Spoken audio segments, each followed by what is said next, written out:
tra le varie pillole che dispenseremo ai lettori di QDP News, che saluto, tratteremo della guida dopo l'assunzione di sostanza stupefacente.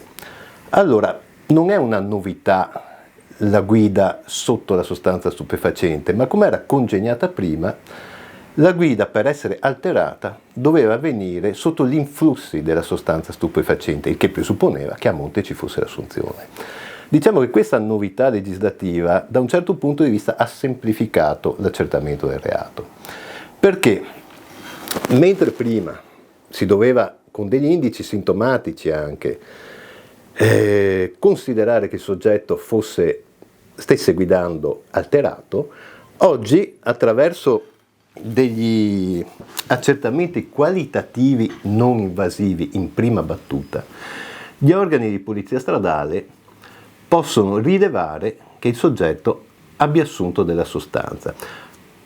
Apro subito una parentesi, senza entrare nell'ambito della medicina o sostituirmi alla polizia stradale. Hanno dei tempi di rilevamento questi, io dico screening o precursori, che normalmente si attestano attorno alle 24 ore. Diversi sono i prelievi dei fluidi che dopo vedremo, i fluidi corporei, che possono portare anche un accertamento fino a 72 ore prima. Altri fluidi possono portare anche un mese e altri campioni biologici possono portare addirittura mesi indietro. Ma per quello che ci interessa, vediamo un po' come è stato articolato il nuovo articolo 187, facendo anche una premessa, perché molto spesso c'è, come dire, una domanda a monte: ma perché vengo fermato? Allora, non è un caso, non si viene fermati a caso, diciamo, o perlomeno sì, magari la scelta dell'utente è a caso, ma a monte c'è una giustificazione. Perché noi abbiamo ancora il testo unico, ormai centenario, delle leggi di pubblica sicurezza, che prevede che l'autorità di pubblica sicurezza vigili su che cosa? Al mantenimento dell'ordine pubblico, all'incolumità e alla sicurezza del cittadino. Pertanto, quando si viene fermati nell'ambito di questo contesto. Dopodiché, anche nell'ambito della circolazione, ma tutto fa capo a questo articolo 1. Quindi non si viene fermati per un arbitrio, ma perché è la legge che lo dispone. Fatta questa premessa, l'articolo 187 prevede che non ci si possa mettere alla guida dopo l'assunzione di sostanze stupefacenti e psicotrope. Abbiamo, quando si viene fermati, l'agente di polizia stradale, e attenzione, per polizia stradale non mettetevi in testa che è solo la polstrada, è la polstrada, la polizia di Stato, i carabinieri, la guardia di finanza, anche la polizia carceraria e soprattutto la polizia locale. Non sono i vigili, non possono farlo, invece i vigili possono farlo, e vi sono anche tutta un'altra categoria che l'articolo 12 del codice della strada delinea, ma che lascio perdere in questo momento per non appesantire. Allora, cosa succede?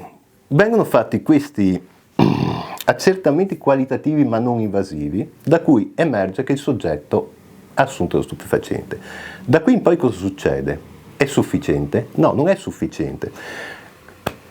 Questo rilievo, assieme ad altri due elementi che non devono concorrere per forza, cioè quando vi è un ragionevole motivo, non un dubbio, la legge è chiara, un ragionevole motivo per cui si ritiene che il soggetto sia sotto l'effetto di sostanza, quindi ecco la nomenclatura vecchia, sotto l'effetto di sostanza, oppure sempre nel caso di incidenti, quindi in questi tre casi, il prelievo non invasivo ma qualitativo, l'incidente stradale e il ragionevole motivo che il soggetto sia sotto alterazione, fa scattare un ulteriore accertamento, e questo è il comma 2 bis dell'articolo 187, cioè la previsione, che non è in sé una novità ma è stata modificata, è che l'agente di polizia stradale potrà sottoporre, vi leggo proprio il testo, i conducenti ad accertamenti tossicologici analitici, quindi accertamenti di un determinato tipo, tossicologici, non qualitativi come diceva prima,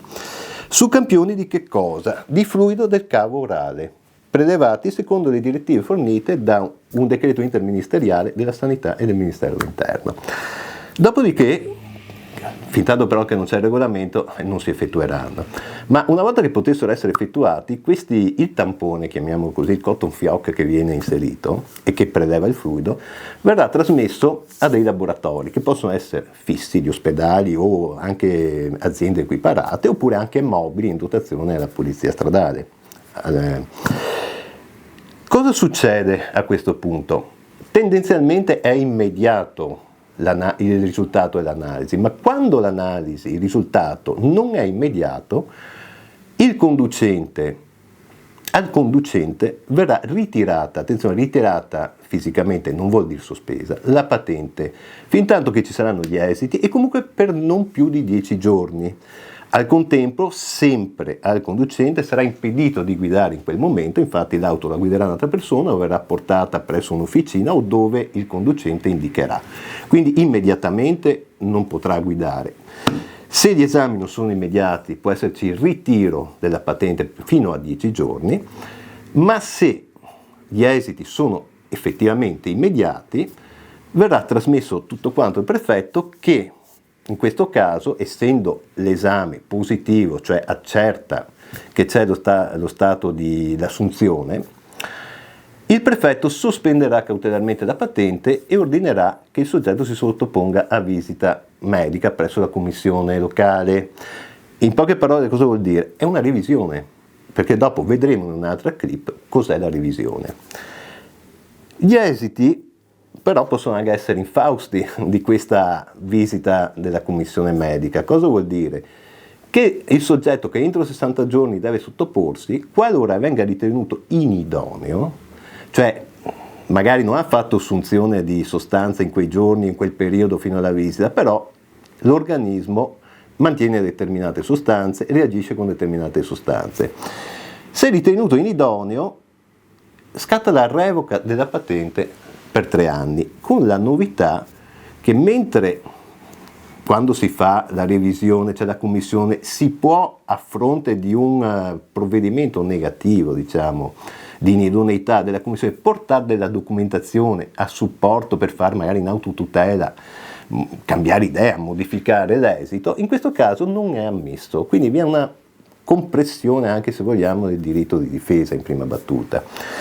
Qua abbiamo visto però che gli accertamenti sono stati svolti, diciamo quelli di secondo grado, ma nel caso in cui dopo aver fatto quegli accertamenti qualitativi rapidi la pattuglia non abbia il necessario per recuperare i fluidi del cavo orale e non ci siano nelle vicinanze, se non a chilometri di distanza, strutture per poter fare l'esame,